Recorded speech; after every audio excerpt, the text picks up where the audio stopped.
it up so much,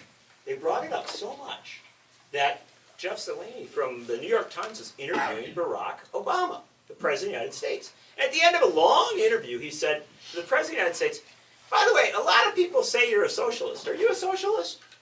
And Obama's like, you know, sign of the cross. No, I am not. I'm so not a socialist. Boy, I just want to tell you how much not a socialist I am. I am not a socialist, not a socialist, not a socialist. And so, reporter for the Times left, headed out to do other things.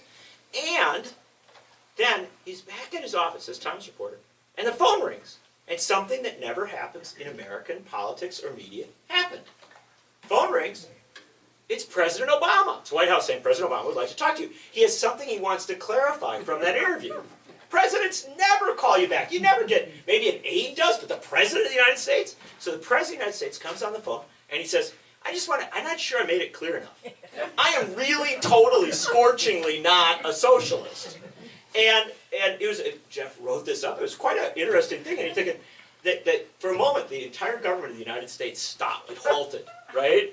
You know, they're like, oh yeah, I know, foreign policy, all these other things. We've got to get some core talking points here so we can clarify to this guy from the New York Times that this is really not socialism, what we are doing. And he ran down a long list. And you know what? I want to attest that the President was absolutely right.